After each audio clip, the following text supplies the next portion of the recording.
Well, it's time for part 5 of this Harry Potter Easter egg series, where I break down every Harry Potter film to the best of my ability. I'm putting all of my Potter knowledge to use, which, not to brag, but is a lot, as I point out every hidden detail, reference to the book, references to information released after the series ended, behind the scenes facts, and anything else that I think might be noteworthy. I put a ton of work into this video, and I was recently talking to my YouTube consultant, and he said that I need more likes and more comments on my videos to keep the channel growing. So it would mean the world to me if you could hit that like button, comment below, and if you enjoy what you see, you can subscribe and also check out my socials, all of which are linked down below. Now let's get the video started.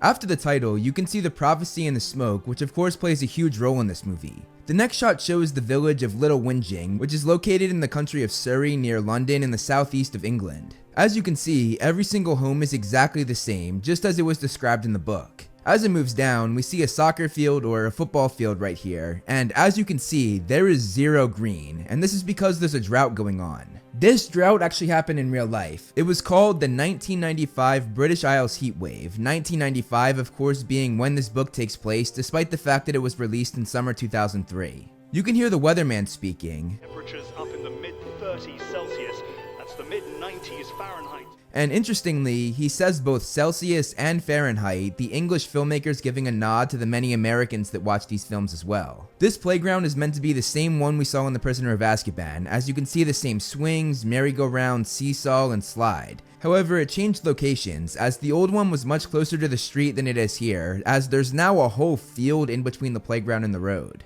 This is the first movie where Harry wears Converse shoes, and he would continue to wear these for almost every scene moving forward, not just in this movie, but in the next 4 movies as well. Also, the shirt that Harry's wearing is the same shirt he wore in the climax of the 3rd movie, only there he had a jacket over it. Harry watching the mother call their child represents the mother that he doesn't have, which is even more clear when it cuts back to the merry-go-round, because where there were once 4 people, there's now no one, showing how alone Harry feels. Dudley and his friends have the most early 2000s outfits I've ever seen, especially with the super long shorts. You can see a huge number 5 on Dudley's shorts, which references what number movie this is in the series. The guy with the popped collar is Piers Polkiss, who was actually in the first book as he joined the Dursleys and Harry when they went to the zoo. This guy on the right is named Malcolm, and he's wearing the clothing brand Echo Untold on his shorts, which is a real brand that still exists today. The one with the long blonde hair is Gordon, and the last guy on the left is Dennis, and all of them were characters from the books. The newspaper Harry's reading is about Quidditch, saying that the balls were judged too big, referring to a team cheating, I think. I'm not really sure. The graffiti in the tunnel has a ton of 5s hidden throughout it, which of course relates back to what movie this is in the series. You can see it says Jim, which is probably a nod to Jim Cornish, who was part of the art department for this film. Right here it says Blizzio, which was a nickname the art department gave to one of their team members whose real name was Rob Bliss. There's also a shot that shows graffiti that says Stark, which immediately makes you think of Tony Stark, aka Iron Man. Up here you can see it says Hex in graffiti, which is a type of spell,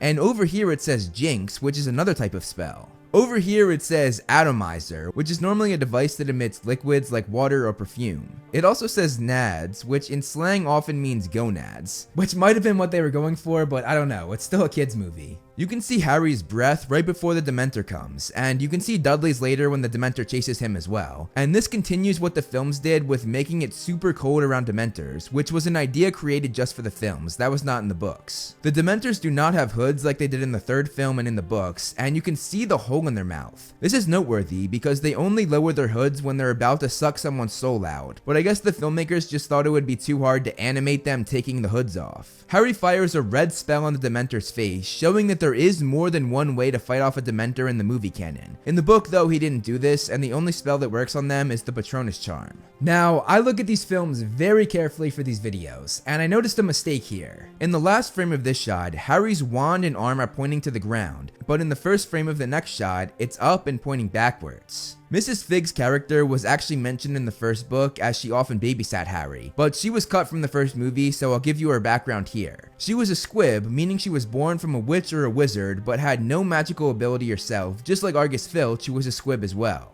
Everyone on the Dursley Street of Privet Drive has their sprinklers on, despite the fact that they were in the middle of a drought, showing how selfish they all are. This whole street was a set built in Leavesden Studios, and they built it solely because the owners of the original house used in the first movie demanded too much money, so they said screw it, and they built the whole street on their own, which saved them millions of dollars over the next decade, and made the homeowners from the first movie look very foolish. The Dursley's license plate says MA06HBH, and I dug deep for this, but according to the official driver and vehicle licensing agency in Europe, the 06 tells us the year it was issued, meaning this car was issued in 2006, which is the year this movie was filmed, as it was released in the summer of 2007. Also, this car is a 5th generation Vauxhall Astra from the year 2004, which is the same kind of car they had in the first movie, but back then it was the year 2000.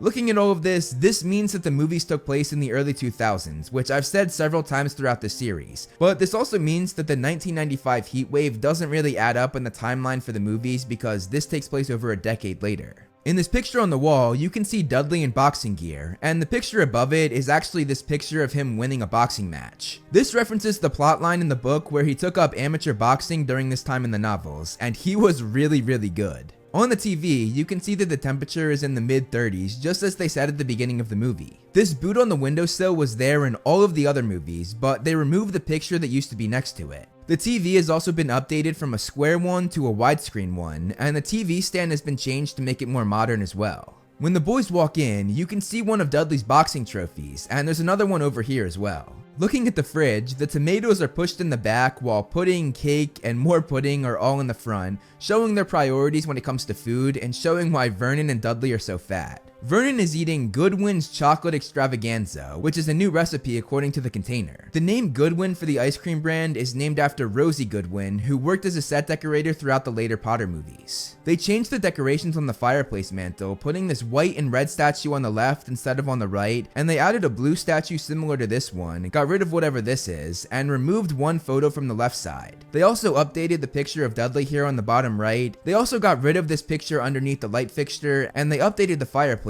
having a little more gold around it. The TV in the chair in the back room is flipped from how it was before, the chair now being closer to the door. The envelope says Mr. H.J. Potter, which stands for Harry James Potter, the name James coming from Harry's father. Up here it says Per Babonum, which is Latin for through Al, the way the letter was delivered. The letter in the film speaks like a howler, but it does not scream, most likely a way to make Harry not have to read it out loud. The letter is from Mafalda Hopkirk. Hoping you are well, Mafalda Hopkirk, who was the Ministry employee that Hermione impersonated when they broke into the Ministry of Magic in the Deathly Hallows. When Vernon pushes Dudley in the car, he hits his son's head on the car door because he's so distracted by making sure none of the neighbors saw. In Harry's room, you can see he hung Fawkes the Phoenix on the wall, which is fitting because his wand houses a feather from that very phoenix. There's also a poster right here that has Chinese writing on it, which might be there because Harry was trying to learn Chinese for his Chinese crush Cho Chang. You can see the trunk Harry always takes to Hogwarts right here, and on it is the jacket that he wore in the finale of the third movie that I mentioned earlier. Harry has all sorts of candy here, most likely from the Wizarding World, and he has a school book right here, and a book about the Quidditch World Cup under this plate.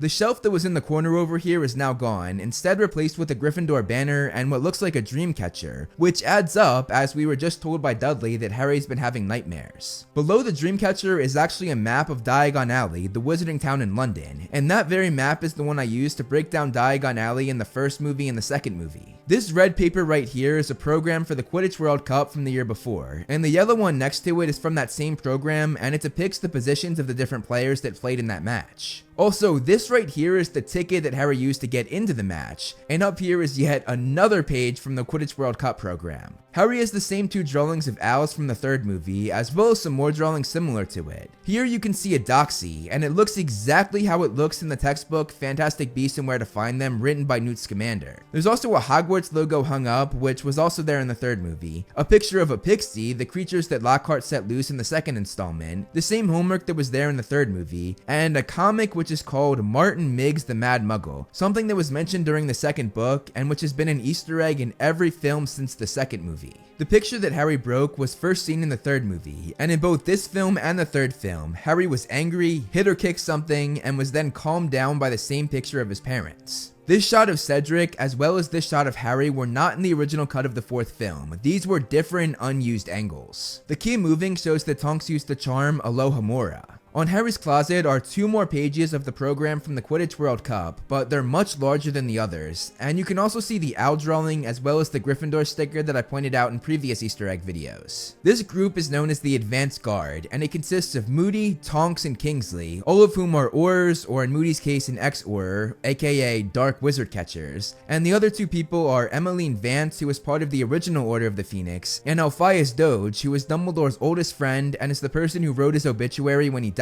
He was also seen at Bill and Fleur's wedding, but he was played by a different actor there. Tonks' hair changing color shows her Metamorph Magus powers, which is a rare ability that you're born with that gives you the ability to change your appearance at will. We see Moody use his staff to call the brooms to them, which makes me believe even more that in the movies, this staff has magical qualities, which I mentioned in the last Easter egg video. Harry's broom is the Firebolt, the fastest broom in the world. Tonks has a Comet 260, a much less impressive broom, and Moody's broom has that seat on it, which we saw him in the 7th movie. They fly over London and they cross the River Thames. They also fly past Tower Bridge, a boat called the Golden Salamander, which is a party boat you can book in real life. They pass Westminster Palace, which means that Big Ben would be right over here on the right, but they didn't show it. Grimmauld Place is named as such to be broken down to Grim Old Place, which is exactly what it is. Moody uses his staff to open the house, once again showing that it's magical. With number 12 Grimmauld Place being hidden, Muggles always thought that they made a mistake as the houses went from 11 to 13, seemingly skipping 12. In the book, it actually had the Fidelius charm on it, and Dumbledore was the secret keeper, meaning that no one could find it unless Dumbledore himself told them. Choosing Dumbledore for this is interesting because James and Lily Potter had the Fidelius charm on their house, and Dumbledore offered to be the secret keeper, but they said no, instead making Wormtail secret keeper, and that led to their deaths. The interior of the house was made to look tall and thin, so you would really think it was squished in between 2 buildings. All of the paintings in the house are ripped up and the mirrors are broken, showing how little care was taken of the house while Sirius was in Azkaban and his mother, father, and brother passed away. Tonks stripping over the umbrella stand was something that happened in the book as well, and it shows how clumsy she is, which is a running joke about her character throughout the series. Also, the set designers made the umbrella stand out of a troll leg, which is a cool detail. Along the stairs, you can see house elf heads displayed, all former servants of the House of Black, and this was another thing taken right from the book. Kreacher speaking to himself was another thing taken from the book, and he does this because he spent so many years alone in the house that he forgets people can actually hear him. The picture covered by the curtain is a portrait of Sirius's mother, Walburga Black, and over the years, she was the only thing Kreacher interacted with, still wishing his old master was still alive. The Order putting a curtain over it is a great detail, because in the book, if it was uncovered, she would just scream her head off. You can hear her whispering here as she has a conversation with Kreacher, and in it, she calls Sirius and the others freaks and scum of the earth, and says that it's not like it was in the old days. Freaks. They're mysteries. Scum of the earth. Not like it was in the days of my creature is here. You can see Ron's trunk in the background as well as his pajamas, which he wears later on in the movie. Fred and George apparating in is noteworthy as they had just passed their apparition test, having just turned 17. The extendable ears they use are some of the first joke products the twins made for their future joke shop. We again see Crookshanks, who, as I pointed out in previous videos, is part cat and also part Kneazle, a magical beast that makes him smarter than the average cat. We hear Sirius call Snape Snivelus, Stay out of this, Snivelus. which is the nickname Sirius and James gave to him while they were bullying him at Hogwarts. We get another look at Tonks' Metamorph Magus powers, and in the book, this game of her changing her face was a common thing she did to amuse Ginny and Hermione. All of the plates in the background have the Black family crest on them, which is a really cool detail. Mr. Weasley is reading the letter that Harry got from Mafalda Hopkirk, showing that it did not rip up like the howler from Mrs. Weasley did in the second movie. Arthur also mentions that Harry's hearing will be in front of the entire Wizengamot. It seems that your hearing at the Ministry used to be before the entire Wizengamot. The Wizengamot in the books was the British Ministry's High Court of Law and Parliament, and it was actually formed before the Ministry of Magic itself. This newspaper has a lot of cool Easter eggs. You can see that the Daily Prophet is having a competition to win a night in Transylvania, which is a place often associated with vampires. They also have a section for national weather and zodiac signs. In the picture, Harry is wearing the Triwizard wizard shirt he wore during the maze task, and it looks like they're inside the tent that we saw before the first task. You can see Percy Weasley in the background celebrating with all the other Gryffindors. Also, Harry's hair is much shorter than it was for this scene in the last movie, which always threw me for a loop. The newspaper continues on from what we see in the film, as it talks about Fudge saying that there's nothing to fear, as well as mentioning the fact that Dumbledore was demoted from Chief Warlock in the Wizengamot, which, as I mentioned earlier, is the High Court of Law and Parliament. There's also a mention of Madame Marchbank saying she denies links to submissive goblin groups, which is actually a great detail because in the book, she stood up for Dumbledore and even resigned in protest when Fudge made Umbridge High Inquisitor. So this is Fudge discrediting her in the paper just as he did to Dumbledore. The newspaper also houses an ad for Witch Watchers, a potion to help you lose weight. And at the bottom, it says E. Limus is on page 2, who was actually a reporter that wrote a few articles, including one on Sirius Black being sighted near Dufftown in the 3rd installment. This reporter, E. Limus, is named after Eduardo Lima, a graphic artist who worked on every movie in the series except for the first 2. When Lupin talks about the last war, the last time Voldemort gained power, he almost destroyed everything we hold most dear. You see Sirius bow his head as he's thinking about how he lost his best friend James. The thing that Sirius mentions, we believe Voldemort may be after something. Something he didn't have last time. He's referring to the prophecy about Harry and Voldemort that Voldemort didn't have the entirety of the first time around, as Snape, the Death Eater that delivered it to him, missed the last part of the prophecy because he was kicked out. And that last important part is why Voldemort died when he tried to kill Harry when he was a baby, as well as in the Deathly Hallows. The underground that Harry and Mr. Weasley go to is Westminster Station. The location of the telephone booth was a street right off of Whitehall, Whitehall being above where they chose to put the Ministry of Magic. They did this so that the magical ministry would be underneath the offices of the British government's Ministry of Defense. To go down in the book, you dial the number 62442, which spells out the word magic, but they didn't do this in the movie. Okay, there are so many things to point out in the Ministry of Magic, so here goes. You can see multiple people with owls perched on their arms, some people with broomsticks in their hands, meaning they probably flew to work. There are a ton of ministry portfolios being carried around. You can see a girl that has a ferret in a cage, meaning she probably works for the Department of the Regulation and Control of Magical Creatures, which is where Cedric's father Amos Diggory worked as well. You can see someone with another cage with a ferret behind Harry here. There are many people coming out of the fireplaces, meaning they used the Flu Network to get to work. Here are 2 more people with owls on their arms as they talk. A goblin dressed up, and he mentions galleon trading. A lot of galleons trading. Galleons being a form of wizard money, which means he probably works for Gringotts and is there on business. And you can also see he has a Daily Prophet wrapped in his hand. There's a guy selling the Daily Prophet wearing a Daily Prophet shirt, meaning he probably works for the headquarters of the Daily Prophet in Diagon Alley that I pointed out in one of my other videos in this series. The article he's promoting is called Dumbledore, Daft or Dangerous, and they actually used the same image they used for his obituary in the 7th film. On this paper, it also mentions that Fudge was voted Stylish Wizard, which I love because it shows just how much Fudge is influencing what they publish, purposefully discrediting Dumbledore and Harry, and purposefully hyping himself up. You can see a lot of people buying this paper too, showing that this slander would spread pretty fast. We see another person carrying a ferret, this time an older gentleman, and at this point I'm convinced they just pass this cage around to people every time they change the view of the shot. There are a ton of offices that look out over the atrium, which are probably reserved for more important people. Supporting the office windows are snake-like brackets, which just show so much attention to detail. The statues in the middle of the atrium are part of the Fountain of Magical Brethren. In it, the wizard is the biggest, then the witch, then the centaur, a goblin, and a house elf look up at them in awe. However, the movie made the witch be among the creatures as it looks up in awe at the male wizard, showing some sexism as well. There's also a flock of memos that fly by, which Mr. Weasley later explains they used instead of owls because when they used to use owls, they pooped everywhere. On the elevator with them is the goblin that we saw earlier who talked about galleon trading. Arthur also acknowledges Bob, who was in the book just as described, a big bearded wizard holding a large cardboard box. Here it breathes fire though, while in the book it was making weird noises. The film also added an elevator attendant, and it looks like his patch has a dragon coming out of the Ministry logo, which is pretty cool. We hear the voice of the elevator say Department of Mysteries. Department of Mysteries. which you have to pass to get to courtroom 10 where Harry's hearing is. This courtroom is the biggest one and is normally saved for the most ruthless trials, and we actually saw this courtroom in the last movie with Igor Karkaroff's trial. This courtroom is also where Bellatrix, Barty Crouch Jr., and the Lestrange brothers were all sentenced to life in Azkaban for torturing the Longbottoms into madness. The courtroom set is interesting, as the brilliant set designer Stuart Craig wanted the architecture to be similar to that of the 5th century Byzantine Empire, and this includes multiple domes and round arches, and most notably the old murals. However, it's incredibly different than the last movie where it was much smaller, overcrowded, and the center cage is now replaced with a simple chair. The place for the judge is also much taller. However, Stuart Craig kept the same basic design and just enlarged it and decluttered it. You can see Percy sitting next to Fudge taking notes, which goes along with the plotline that was cut from the movies where he sided with the Ministry over the Order of the Phoenix and his own family. When Dumbledore says his very long name, Albus Percival Wulfric Brian Dumbledore,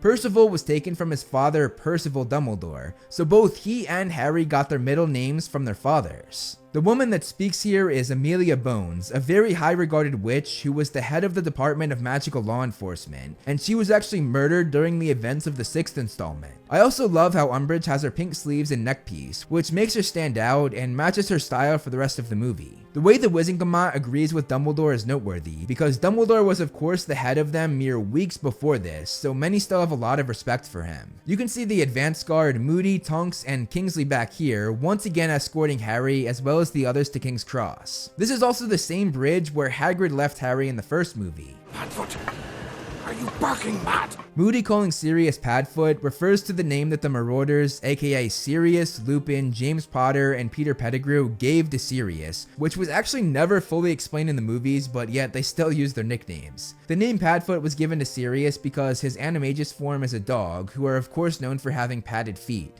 Breaking down the original Order of the Phoenix photo. This photo was taken in July of 1981, and going from left to right, we have the Pruitt brothers, who were Molly Weasley's brothers, both of whom died valiant deaths in battle during the last war. Next to them is Lupin, then Harry's parents James and Lily, and I love the placement of Wormtail behind them as it foreshadows how he would stab them in the back. Next to them is Sirius, behind them with the beard is Benji Fenwick, and behind them is Edgar Bones. They both died as well, Edgar being murdered alongside his wife and children by the Death Eaters, and Benji being killed so badly that they only ever found bits of him. Next to Sirius is a younger Dumbledore, and in front of them is Mundungus Fletcher, who would of course be recast for the Deathly Hallows. Behind him is supposed to be Dorcas Meadows, who was killed by Voldemort himself, and behind her is obviously Hagrid. Then we have Alice and Frank Longbottom, both of whom were tortured into madness, which I mentioned earlier. Behind them is Mad-Eye Moody, and next to him is the only person I cannot identify because there are no more girls left besides Marlene McKinnon, who's next to her, and Emmeline Vance, who's all the way to the right. And finally, we have Alphaeus Doge, who we saw earlier as part of the Advanced Guard, and who I mentioned is Dumbledore's oldest friend who wrote his obituary and was at Bill and Flair's wedding.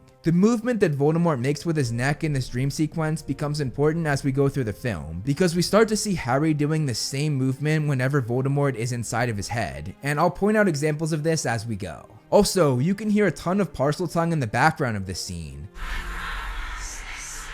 which is the language of snakes that both Harry and Voldemort know, meaning this could be Harry hearing Voldemort think to himself in Parseltongue, which often happens to people who are bilingual. They go back and forth without really thinking. The book in Hermione's hands is a history of magic written by Bathilda Bagshot, one of the most famous textbooks in the wizarding world, and we of course met Bathilda in the 7th movie. Here we get a shot of the Great Lake, and you can see Hogwarts way off in the distance. In this newspaper that someone's reading on the train, it says Potter, which then switches to Plotter, and this image is similar to the one that we saw earlier, as Harry is front and center with people behind him, and in this case it's members of the Wizengamot. The paper also has a section that says Romanian beast climbing, win a trip for 2, and another Fudge acolyte as it says he's honored with an award, clearly showing that he runs this paper. You'll also notice that Draco has a copy of the Daily Prophet, hence why he mentions Harry walking free. On the bench here it says Hogsmeade, which references the fact that they're currently in Hogsmeade Station, which is right next to Hogwarts and connected to the town of Hogsmeade. In this scene, Ron's currently wearing the sweater that he would wear in the finale of the film. The plant that Neville is holding is called Mimbulus Mimbletonia, which is a great Easter egg to the book, as Neville had this while they were on the train, and while in the compartment with Harry, Ginny, and Luna, Neville accidentally made the plant go into its defense mechanism, which made it explode stink sap all over the compartment. Harry seeing the Thestral is interesting because many asked why he didn't see it after seeing his mom die, and also after seeing Cedric die because he had to ride the Thestral pulled carriage back to Hogsmeade Station at the end of the year. Lucky for us, Rowling actually explained this. First, Rowling said that he was too young to process Lily's death, so that didn't count. And as for Cedric, he was in so much shock that again he had not yet processed the death, so we didn't see it until after returning to Hogwarts. I think the first excuse is good, but the second one is kind of lame, and I think Rowling just messed up and tried to cover up her mistake. But let me know in the comments below what you think. Do you think that these are viable answers as to why he didn't see Thestrals, or do you think it's lame? Luna's reading a magazine called The Quibbler, which is a cool Easter egg because that's the magazine that her father, Xenophilius Lovegood, is the publisher of. Also, Luna reading it upside down is another great Easter egg because that's what she was doing the first time Harry saw her in the novel. If you flip this around, the cover of The Quibbler depicts Fudge choking a goblin, and it says, "How far will Fudge go to gain Gringotts?" which shows the contrast between the Daily Prophet that overpraises him and the Quibbler that overslanders him, showing how unreliable news outlets can be. Luna's earrings are radishes, just as they were in the book, and Ivana Lynch, who played Luna, actually made them herself, and she wears these a ton during the course of the film. Everyone that says Loony Love.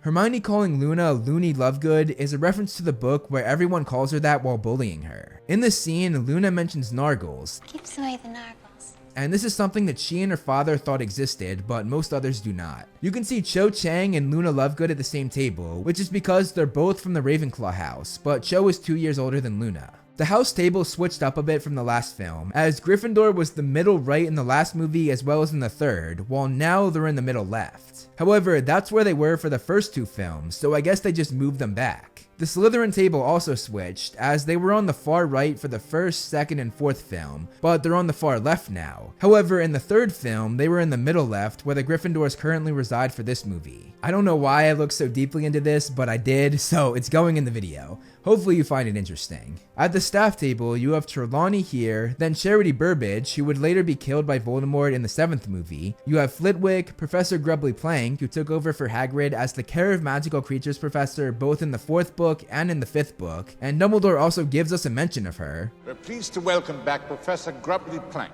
And obviously you have McGonagall, Snape, and Umbridge, and missing from the giant chair is where Hagrid sat. On the far right, you can see the sorting hat as well as the stool that students sit on to get sorted. We obviously missed the sorting ceremony, but it's a nice detail to have that in the background. Behind Snape are the hourglasses that count points for each house, which I pointed out in previous Easter egg videos in the series. But in this shot, you can see the Badger logo for Hufflepuffs at the bottom, which I didn't see or point out in previous videos, so there you go, something new. Umbridge has a white cat on her brooch, which goes along with her obsession with cats that's quite clear when you enter her office. I always love Dumbledore's line here, as he savagely says that Umbridge's speech was not illuminating, but merely close to being illuminating.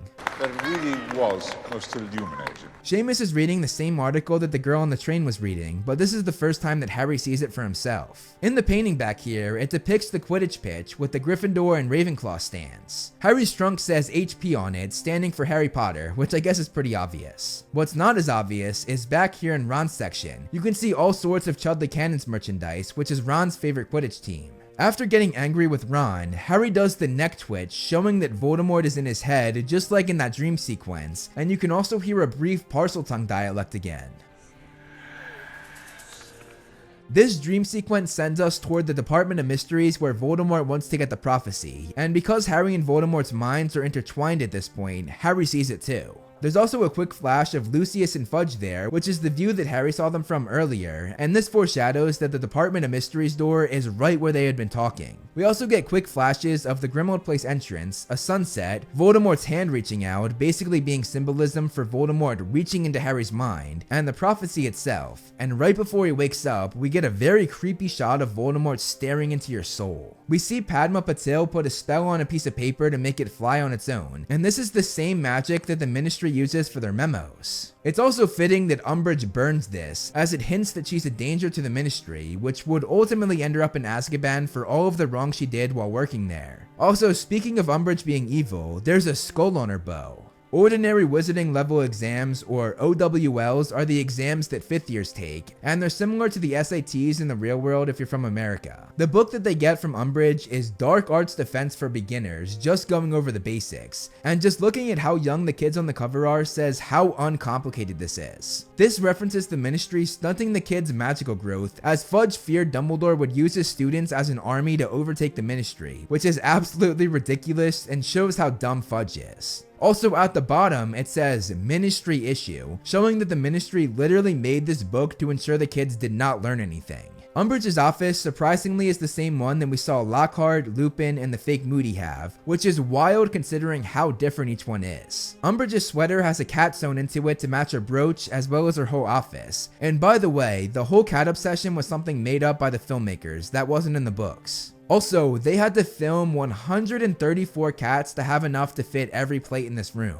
According to the book Short Stories from Hogwarts, which was written by Rowling herself, Umbridge was the one who created the punishment quill, which shows how sick and twisted she is, as she basically created a torture weapon to use on kids. We see a shot of the twins' joke case, and it says Weasley and Weasley, which I guess is an early version of Weasley's Wizard Wheezes. The way they were able to afford all of this is actually because Harry gave them his Tri-Wizard winnings after winning the Tri-Wizard tournament the previous year. Each of these boxes is a skiving snack box, which houses loads of sweets to get you out of class. Puking pastels were double-ended sweets, one side making you throw up, and the other half making you go back to normal so you could enjoy your time off. And we have the same concept for nosebleed nougats, which gives you a bloody nose, fainting fancies, which makes you faint, and fever fudge that gives you a fever. However, just like in the book, the fever fudge gave the twins some trouble, as it had a side effect of giving you pus-filled boils. In the book, it gave the twins these boils on their butt. You can see Nigel eating the fever fudge as his face goes red, and it appears as though this kid ate a puking pastel as one of the twins offers him another one, which is very clearly that specific candy. And this kid over here clearly ate fever fudge as he has the pus-filled boils that the twins got on their butts, but on his face instead.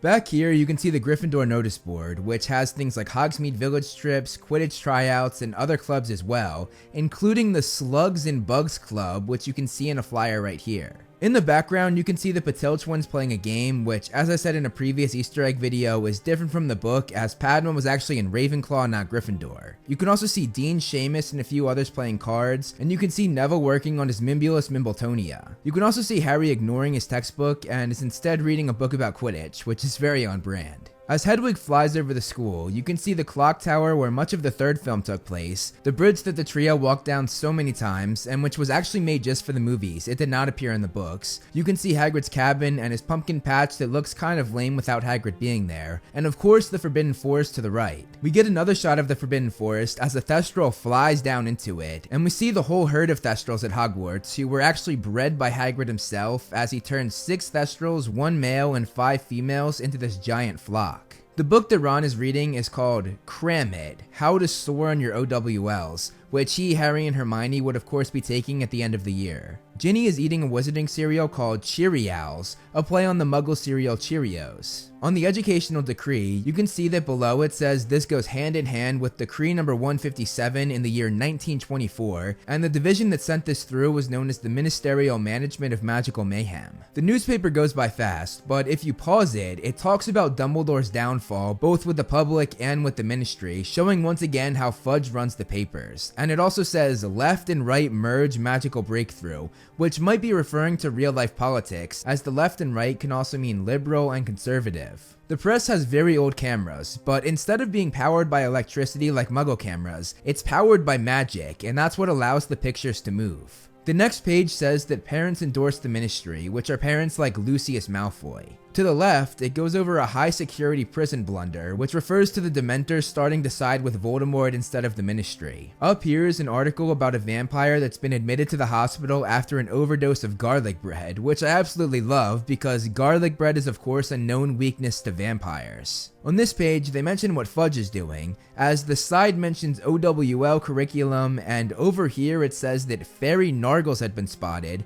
the very thing that Luna mentioned earlier. There's an ad for Quidditch up here here. There's a mention of Quirrell Pal, a wizarding editing agency who clearly won something. There's a weather forecast complete with maps that show the incoming weather, and when it zooms into the picture, you can see that Fudge is walking through the Ministry atrium, and Percy Weasley is behind him because, as I said earlier, he chose the Ministry and Fudge over the Order and his own family. The twins are playing with one of their own firework creations, and you can see they're starting to get the hang of it, which all leads to their big exit with their entire stock of fireworks. This decree that's number 41 says that students can't talk about Cedric's death, which is kinda messed up. Pravati crying when Trelawney is being fired is a nice detail, as Trelawney was hers and Lavender's favorite professor. McGonagall comforting Trelawney is very important, because normally they absolutely despise each other, especially Minerva towards Sybil. Sirius mentioning that Umbridge doesn't like half-breeds is something her character is known for, as she led anti-werewolf legislation making it almost impossible for werewolves to get a job, and she also pushed for merpeople to be rounded up and tagged, though this one was never carried out. And she also showed dislike toward Hagrid because he was a half-giant. You can see the Death Eater logo as the camera moves into the storm, and it's paired with Voldemort's voice saying Harry's name.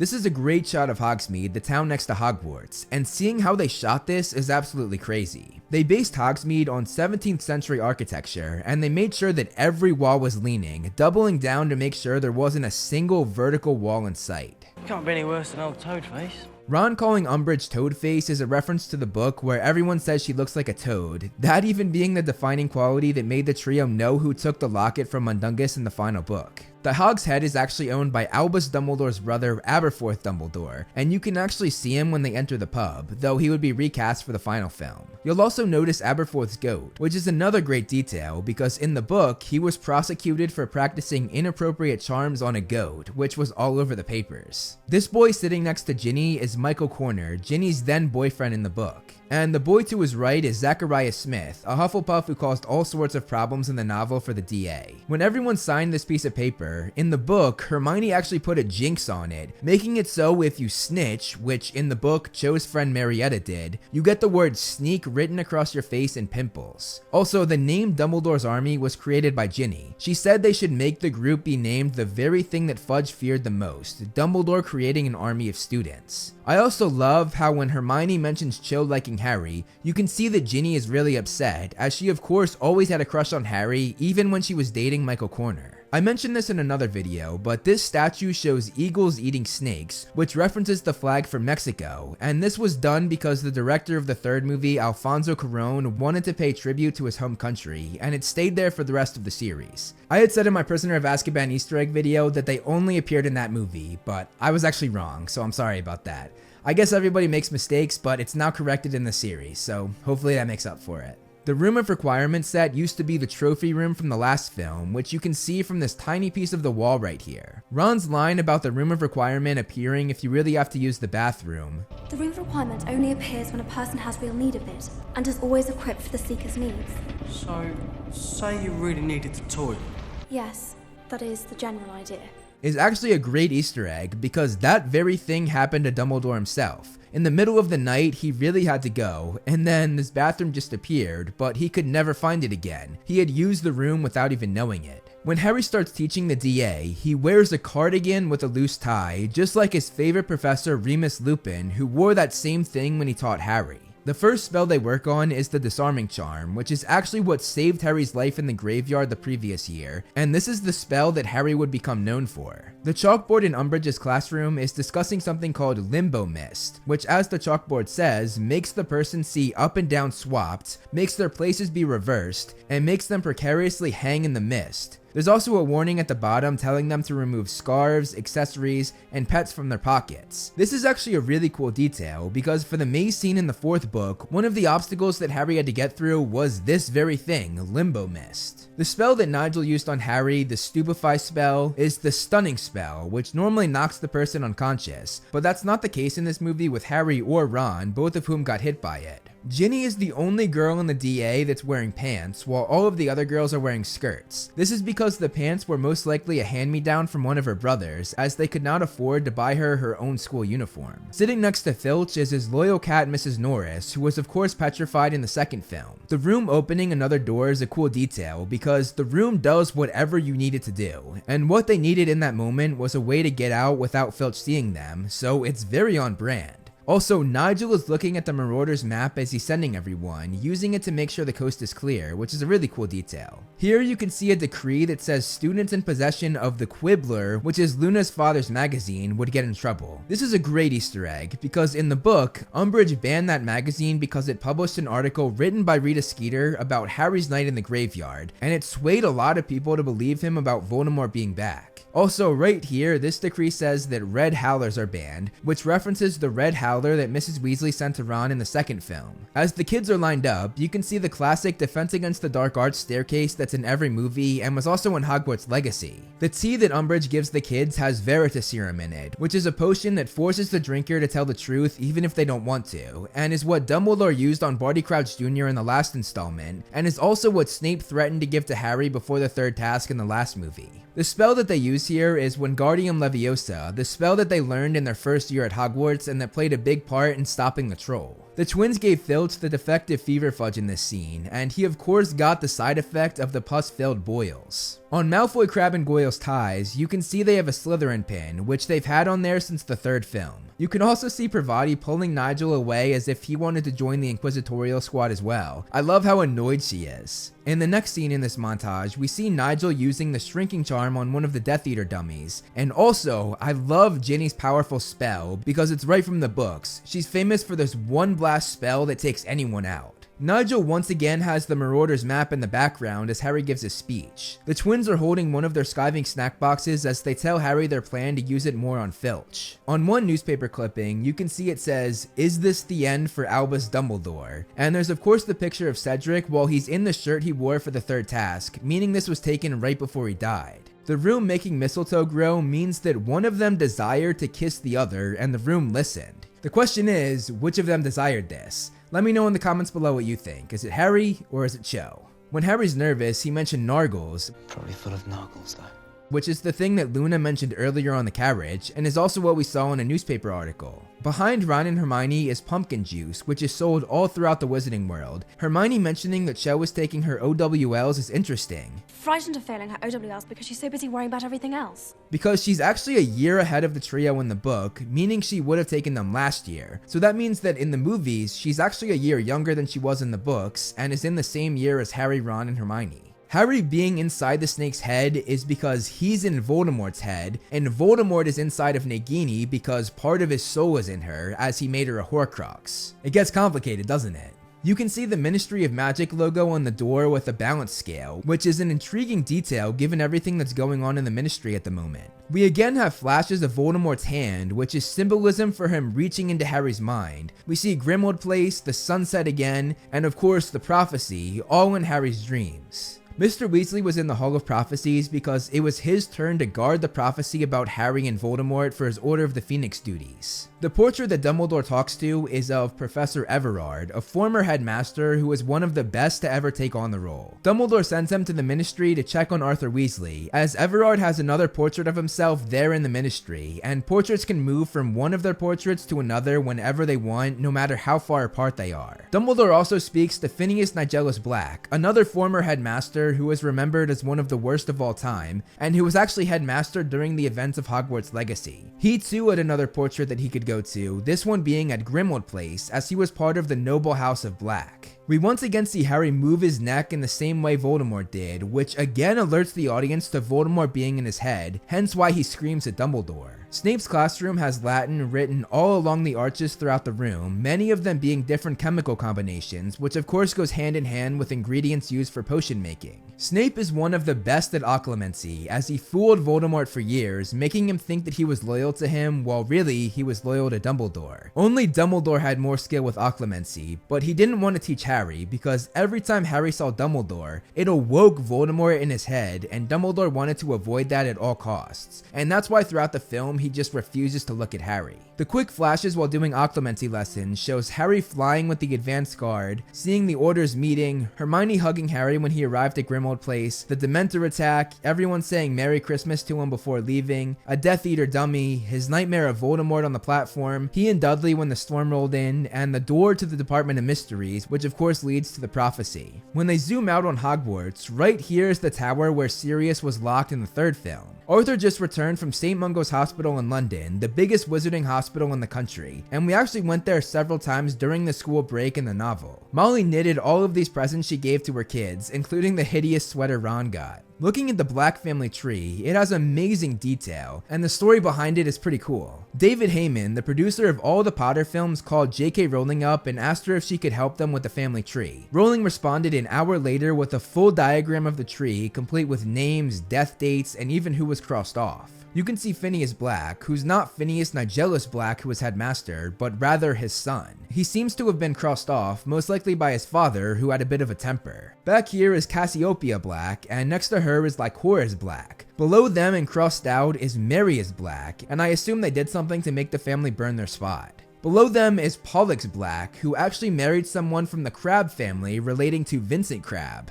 Over here, you can see Arcturus Black, one of the oldest family members on the tree, and below them is Phineas Nigellus Black. We can see Bellatrix Black, who went on to marry into the Lestrange family, marrying Rodolphus Lestrange, and next to her is her sister Andromeda, who is actually Nymphadora Tonks' mother. She's crossed off because she married Ted Tonks, who was a Muggle-born. And Bellatrix and Andromeda have another sister, that being Narcissa Black, who would go on to marry Lucius Malfoy and have Draco Malfoy, meaning that Bellatrix is Draco's aunt, and Draco and Nymphadora are first cousins. We again see the Viaduct courtyard as well as the Viaduct, which is where Harry and the dragon crashed during the first task. This viaduct would be moved for the final film as well as for the Fantastic Beasts movies though, as it wouldn't connect to the castle, but rather would be the way to enter it. Umbridge spraying an X across Hagrid's door shows her hatred and dislike for half-breeds like Hagrid, who's half giant. Outside the hut, it appears as though there's a pumpkin man perched on a stick, and I think he's wearing a Hogwarts shirt, as you can see the outline of the school logo here. Hagrid mentioning finding the giants relates back to the plotline of him and Maxime, another half-giant, going to find full giants to recruit them to their side, but the film never mentions anything about Maxime like the book did. There appears to be a phoenix in Hagrid's window, which could foreshadow how Fawkes helps Dumbledore escape later in the movie, or it could just be Hagrid's love for creatures in general. The first man in Azkaban is Antonin Dolohov, and he was responsible for many deaths, such as the Pruitt brothers, who I mentioned earlier were in the original Order of the Phoenix and were Molly Weasley's brothers, and Dolohov also killed Remus Lupin in the final book. This breakout from Azkaban included 10 Death Eaters: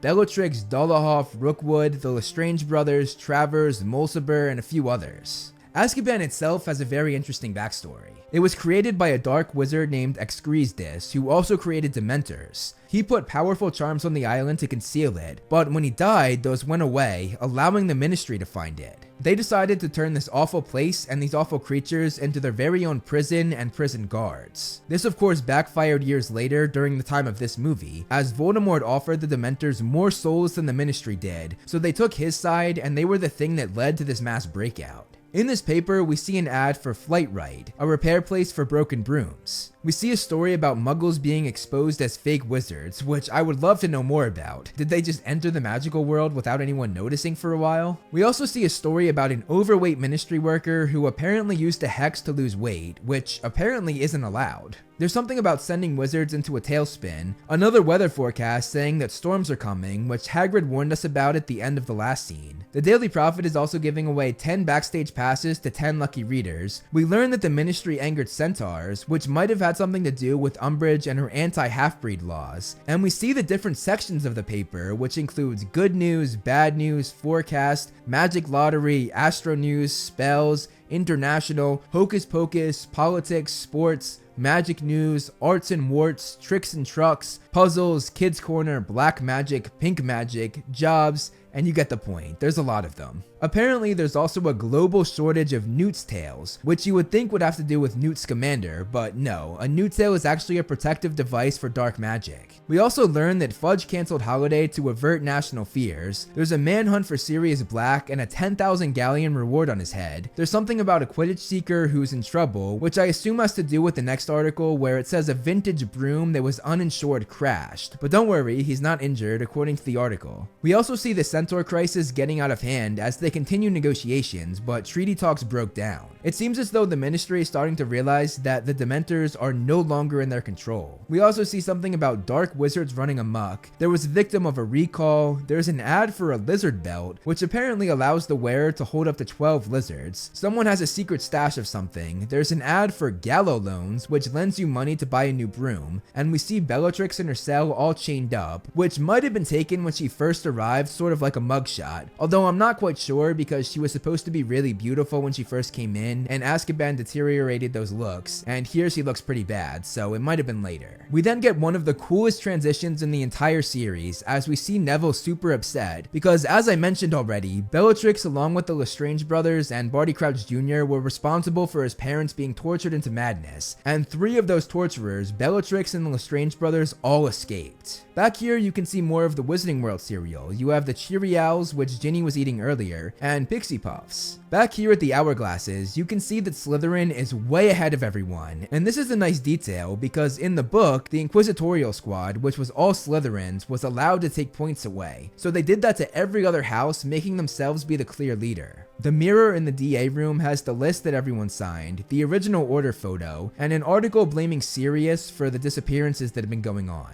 Neville telling Harry about his parents refers to a chapter in the book where Harry, Ron, Hermione, and Ginny ran into Neville, his gran, and his vegetative state parents in St. Mungo's Hospital. This monologue sort of replaces that for the movie. Ginny's Patronus being a horse was something made just for the films, but Rowling made it canon shortly after this film's release because she really liked that idea. Hermione's Patronus being an otter was in the book though, and it takes that form because that's J.K. Rowling's favorite animal, and she related most to Hermione, so she gave her that animal. And as for Ron's Patronus, Rowling gave him a Jack Russell Terrier because she had one at the time of making that decision for Ron's Patronus. Luna's Patronus being a hare was in the book that was released right around the same time as this movie, so I'm convinced that Rowling told them what it was as she had written Luna producing it for the first time during the Battle of Hogwarts. Umbridge using the spell Bombarda is the same spell that Hermione used in the 3rd film to break Sirius out. This girl right here is supposed to be Pansy Parkinson, the Slytherin girl that had a crush on Draco all throughout the books, and here she's played by Lauren Shotton, and she was one of 3 actresses to play this character throughout the 8 films. You can see Fawkes the Phoenix in the first shot of this scene, foreshadowing how the scene would end.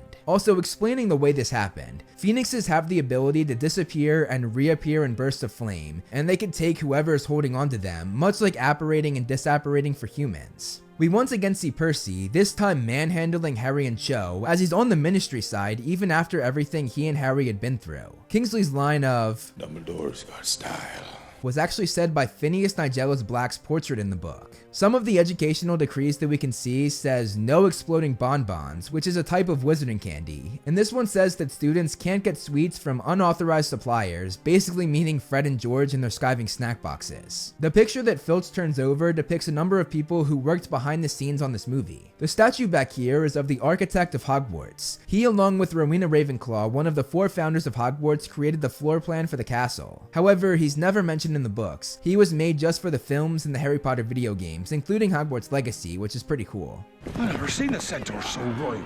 The centaurs being riled up ties back to the little Easter egg I pointed out during the newspaper montage where it said that the Ministry had angered them during negotiations. Taking a look at Grop, he and Hagrid share the same mother who was a giantess named Friedwolfa. One thing weird is that in this shot, Hermione's holding the bike handle, but in the very next shot, Grop is holding it. Harry's wearing the same outfit in the scene that he wore in the 3rd film's finale. Snape using the spell Legilimens refers to Legilimency, which is the opposite of Occlumency that Harry's trying to learn here. Instead of blocking people from reading your mind, Legilimency is the act of reading a mind. Looking at these flashes, we get a shot of the maze from the third task, Grawt from the last scene, Harry and Sirius from the end of the third film, Dumbledore escaping, Harry kissing Cho, which is weird for Snape to be looking at, Voldemort on the platform from that dream again, Mr. Weasley getting bitten by Nagini, James and Lily dancing, which is actually from the picture that Harry keeps on his bedside table at the Dursleys, Sirius in the newspaper from when he escaped Azkaban, the door to the Department of Mysteries, Voldemort's hand, the prophecy, and Snape intruding on Harry's nice memory with Sirius, which he also did earlier with his parents in the Mirror of Erised. When Snape used the Legilimens spell, Harry used Protego, which is the shield charm, thus making Snape's spell rebound and hit him, which is why Harry saw his memories. We see flashes of Snape's past, like him being laughed at as he walked through the halls of Hogwarts with toilet paper on his shoe, Snape sitting in a fetal position, most likely watching his parents fight, and quick flashes of what's called Snape's worst memory in the novel, where James humiliates him in front of everyone, and where he called Lily a mudblood, forever ending their friendship, but they cut that part out. However, we know that they did film it based on this behind the scenes image. James also uses the Levi Corpus spell to make Snape dangle, which is shocking because Snape was the one who invented that spell while at Hogwarts. He got his own spell used on him. Behind James here, you can see a shot of a young Wormtail, and before that, you could see Sirius and Lupin cheering him on as he disarms Snape. The sign for the OWL says Azul Mariano ink only, which is a kind of ink in the Wizarding world that's blue, as Azul Mariano in Spanish means ultramarine, a shade of blue. They also made a prop for the OWL exam, and it asked questions like, what's the shield charm, how to make objects port keys, how to use the Muffliato spell, which is another spell invented by Snape while he was at Hogwarts. Then there's other questions like what the spell Ricta Sempra does, which we saw Harry use in the second movie, and it's just really cool how much detail they put into something you hardly even see in the film. I'm not quite sure why the clock tower swingy thing is there because 1, it's never been there before, and 2, this is not even close to the clock tower courtyard. Outside of this is the viaduct courtyard, which is on the other side of Hogwarts. All of the fireworks the twins used are their own line of fireworks called Wildfire Whiz-Bangs. I love the detail of the firework recreating Malfoy's scared face, and the dragon is just absolutely epic. I also love Flitwick's reaction here. The prophecy being in row 97 could be a nod to the year the first Harry Potter book was released. Harry uses the unlocking charm Alohomora here. In Umbridge's office, you can see how many of the twins' skiving snack boxes she confiscated and hid in here. When Umbridge is about to use the torture curse, you can hear the cats on the plates getting riled up, showing that they don't approve of their owner. Looking at the centaurs, this one is Bane, this one is Ronan, and the one that gets choked is Mangorian. We also hear Umbridge's disgust for half-breeds again. Filthy half-breed! The centaurs taking Umbridge also has a lot of meaning knowing about the rift between the Ministry and the centaurs that we read about in the paper, which again was something made just for the movies. Another thing made just for the movies was Harry repeating the line that Umbridge made him write over and over again. I'm sorry, Professor. I must not tell lies. Which I thought was an amazing touch. Also, Umbridge's outfits throughout the movies is interesting, as the costume designer said that little by little, as we discover Umbridge's true character, the colors of her pink costumes change from lovely pastel shades of gray pink to deeper and darker tones, ending with a terrible explosive fuchsia when her aggressiveness is finally exposed in the scene. Remember all of those skiving snack boxes I pointed out in Umbridge's office? That was a great little detail that made this story possible. How'd you get away? Puking past us. It wasn't pretty. Told them I was hungry and wanted some sweets. Of course, they told me to bugger off and ate the lot themselves. Thestrals have an amazing sense of direction, which is how they were able to find their way to London. The Hall of Prophecies was the first fully CGI room in the Harry Potter films thus far. Neville finding the prophecy was a nice touch, because the prophecy was almost about him instead of Harry, which we find out in this book. The voice saying the prophecy is actually Sybil Trelawney, and she foretold this in the Hog's Head in Hogsmeade, which we saw earlier, and she did this during her interview with Dumbledore to work at Hogwarts. And the Dark Lord shall mark him as his equal, but he shall have power the Dark Lord knows not. Voldemort marking Harry as his equal was going to try and kill him, and the power he doesn't know about is love, which saved Harry when he was a baby, and also when he was an adult.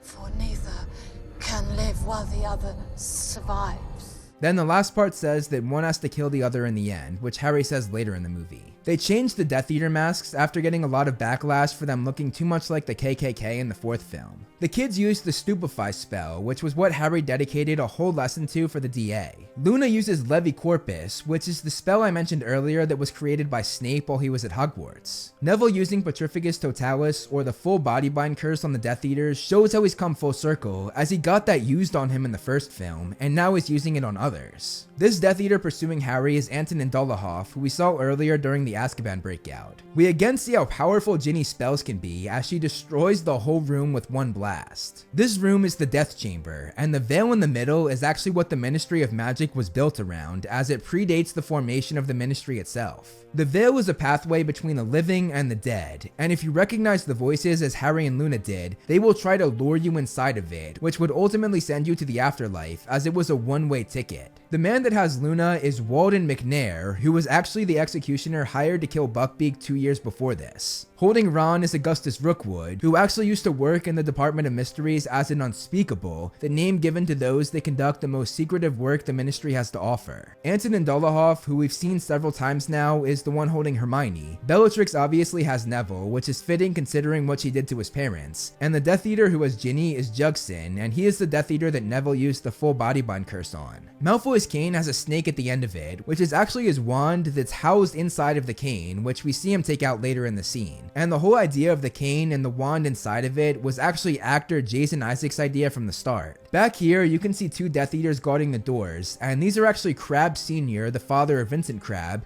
and Sebastian Lestrange, Bellatrix's husband. Also, speaking of Bellatrix, Helena Bonham Carter, who played the character, got a little carried away when holding Matthew Lewis, who played Neville, as she forced her wand in his ear, accidentally rupturing his eardrum, and he was deaf in that ear for a few days. Okay, so everyone flying, both the Death Eaters and the Order, is interesting, because they could not do this in the books. The only 2 people that could fly were Voldemort and Snape, and that wasn't until the final book, so I guess this is the movie trying to show apparating and disapparating, but for some reason while you're doing it, you can hit people, which I guess is a pretty cool thing to add for this battle. Kingsley and Bellatrix are the ones flying and fighting in the air. You can see Lupin fighting Crabbe Sr., Moody fighting 2 Death Eaters at once, and later he uses his staff to shoot a spell back at a Death Eater, which again goes along with my theory that his staff is magical. Sirius saying "Nice one, James," Nice one, James! is a callback to when he said this to Harry's father in the flashback.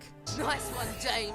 Sirius falling into the veil to the afterlife is, as I said, a one-way ticket. Although in the movie, they made him be hit by the killing curse first, meaning he was going to die anyway, but that wasn't the case in the book. It was just a spell that knocked him back into the veil, and he was gone forever. Recently online, I've been hearing people say that they cut Daniel Radcliffe screaming because it was too painful for everybody watching and it made everybody cry. But that is not true at all. Do not believe everything you read online. The real reason why they cut it is because they liked the score so much, and they wanted the score to have the full impact on all of the emotion. The reason Harry's Cruciatus Curse, or the Torture Curse, didn't fully work on Bellatrix and merely knocked her down is because you have to really mean the spell and have to want to inflict pain, which Harry just didn't have in him at the moment. Once Voldemort is in Harry's head speaking to him, we again see the neck twitch that alerts the audience that Voldemort is again invading his mind. Bellatrix's necklace, which she wears around her neck for the whole series, is in the shape of a bird skull, which by coincidence actually goes along with her and Voldemort's daughter from the Cursed Child stage play, as their daughter Delphi has a tattoo of a bird not around her neck, but on her neck. We see Voldemort fly in a similar way to the Death Eaters in the Order, which I guess is him apparating there. Meanwhile, Dumbledore enters the scene through the Floo network, meaning wherever he came out of hiding had a fireplace that he traveled through. Voldemort and Dumbledore's spells connected like Harry and Voldemort's did in the last movie, and there that only happened because of Priori Incantatem, or because their wands shared the same core, which is not the case here, so I don't know why it's the same as it was in the last film, but I guess it does look pretty cool. Dumbledore is using the Elder Wand, the most powerful wand in the world, and Voldemort is meeting him stride for stride, showing how strong he is. The giant fire snake that Voldemort produces here is Fiendfire, a very powerful and sometimes uncontrollable curse, which actually burned down the Room of Requirement during the Battle of Hogwarts, and it's one of the few things that can destroy a Horcrux. Obviously, Voldemort is one of the most skilled wizards of all time, so he was able to control it. Dumbledore then casts a hydrokinetic spell to house Voldemort in a ball of water, and when Voldemort gets out, he uses a Torrent of Darkness spell, which he makes erupt. Dumbledore uses a transfiguration spell on the glass that Voldemort sent their way, transfiguring the glass to sand. Behind Harry, you can see the place where you're supposed to go when you first arrive as a visitor to the Ministry of Magic, which Harry did in the book before his trial, and normally they force you to hand your wand over to them. When Voldemort takes over Harry's body, Harry's eyes turn green, which is very interesting because Harry is supposed to have green eyes throughout the series, but Daniel Radcliffe did not react well to contacts on the first day of shooting, so they said screw it, we'll just have him have blue eyes. But the green eyes here I guess symbolize Slytherin because Voldemort's eyes are blue in the films and red in the books, so that's the only way I can think of why they're green. Looking at all of the flashes and slowing it down, Voldemort basically makes Harry relive all of his worst moments. We have Harry's mother right before she died, Sirius being hit by the killing curse, Cedric dying, the Dementor attack, Mr. Weasley's attack, and Voldemort I guess in Harry's soul taunting him. Then we have a shot from a deleted scene in the film which shows Harry in front of the fireplace in the Gryffindor common room. Then we see the scene where Harry's neck twitched when Voldemort was in his head right after yelling at Ron, and a shot of this with a view we hadn't seen before. After that, there's Harry in a room staring at himself in a mirror, and he does the biggest neck twitch we've seen yet, which is fitting as Voldemort takes over his mind so much that Harry now sees himself as Voldemort in the mirror, and Voldemort says what Harry screamed at Dumbledore earlier, "Look at me." We then see another shot of Voldemort in Harry's soul, and him waving his wand physically pains Harry. Seeing his friends then evokes more memories, but this time happy ones, as we see Hermione hugging Harry from the end of the second film, Ron and Harry laughing at Mr. Weasley while at the table at the Burrow in the second film as well, Harry's mother and father when he saw them in the Mirror of Erised, Harry hugging Sirius before heading back to school after winter holiday, the trio laughing in Hogsmeade during the third film, Ron and Hermione seeing Harry for the first time after he woke up from his coma at the end of the first movie, and the trio laughing in the common room from earlier in this film. We then see how all of this love confuses Voldemort while he's inside of Harry's soul, and this love that Voldemort will never understand pains him. We see this as the Voldemort-faced Harry in the mirror has his smile wiped away, the Dementor moves backwards away from Harry, Cedric's death goes backwards and is undone, the Fiendfire Snake retreats, we get a reverse shot of the maze from the third task in the last film, and the same goes for Dumbledore's escape from earlier, it's also in reverse, and we see Harry destroy the mirror where we saw Voldemort's face, essentially punching Voldemort out of his mind, and we see this physically pains Voldemort. We see him flying in reverse, see more happy memories like Harry hugging Sirius, and this feeling of love pains Voldemort more than ever as he screams and leaves Harry's body. This all culminates to the theme of this franchise, and also the power of love that the prophecy said that Voldemort didn't know about. Love is the greatest power there is, and is the thing that will always make Harry win against Voldemort. As Fudge admits that Voldemort's back, you can see Percy Weasley looking very confused and sort of distraught, maybe realizing that the thing that made him turn on his family was wrong. Although even after this in the books, he doesn't go back to his family, so I don't know. Also on the other side of Fudge is John Dawlish, the Auror we saw earlier with Kingsley and Dumbledore's office. In this shot, we get a look at the Fountain of Magical Brethren, and the goblin appears to have been knocked down during the chaos of the fight. This is a great detail because in the book, the statue was actually entirely destroyed when Dumbledore used them to protect Harry and attack Voldemort. In the newspaper montage, we see an ad for spell loss, which is similar to an ad for hair loss in the real world, but for wizards. We see a few big stories as they talk about the magical scandal, we see that Fudge resigns, and in the book, Fudge said he had never known the wizarding community to be so united on a decision as they were on him being sacked. We also see an article about how Death Eaters gained entry to the Ministry of Magic. We see a seeker disgraced for doping up, probably using steroids or the wizard equivalent to that.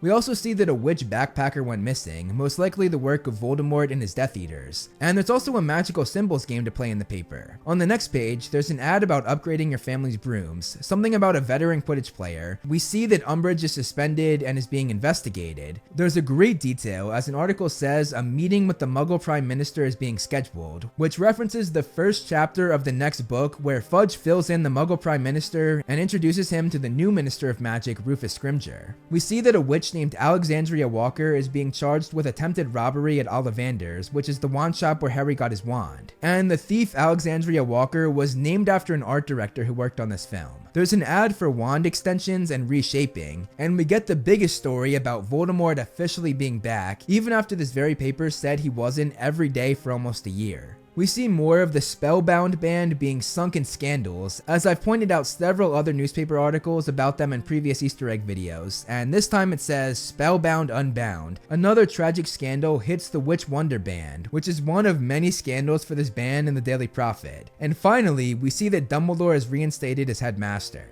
In this shot of Hogwarts, you can see the Owlery over here, the clock tower courtyard, as well as the bridge that leads to Hagrid's, and over here on the other side is the Viaduct courtyard. Then this right here is the Great Hall where all of the tables are and where they have all of their meals. The sweater that Harry's holding is the sweater he was wearing when he and Sirius had that beautiful talk, and if you look closely, I noticed that Harry takes one of Sirius's long hairs off of the sweater, which I actually didn't notice until making this video. Harry and Dumbledore are sitting in Dumbledore's office, but this is the one and only time that we see the back room that had actually been built for all 8 movies. As you can see, Dumbledore's desk and chair is right here, so this room is behind his desk, and this is actually where Dumbledore sleeps. I assume there's a bed somewhere in this room that's just out of frame. Dumbledore saying that he knows how Harry feels when Harry says Sirius's death is his fault is noteworthy, because Dumbledore actually does know how it feels, as he felt that same guilt when his sister Ariana died. Most of these paintings depict crew members and their families, which is a really cool detail. You can also see Filch putting back the painting he took down earlier, and you can see that the people in it, who as I mentioned earlier were crew members, are holding their heads because he had made them fall down the last time we saw them. Luna is wearing a beetle ring as well as a cork necklace and the radish earrings again, all of which were made by Ivana Lynch herself who played Luna. You can also see a mark on her forehead where the Death Eater had punched her during the battle in the Hall of Prophecies. We get a view of Hogsmeade Station here as we see where the Thestrals drop them off for the train ride home. If you look closely, you can see Padma running into the Thestral that she's unable to see, which is such a great detail that was so far in the background. As the camera pans up, you can see how far away Hogsmeade Station is from Hogwarts Castle, which doesn't really align with where it was in the last shot of the first movie, but whatever. Also, similarly to ending on similar shots, this film ends with a shot of the Great Lake just like the last film did. And there it is, every single Easter egg in the Order of the Phoenix movie. Whew, that was a lot. Make sure you stay tuned for part 6 where I dissect the entire Half-Blood Prince movie and point out every Easter egg in that film.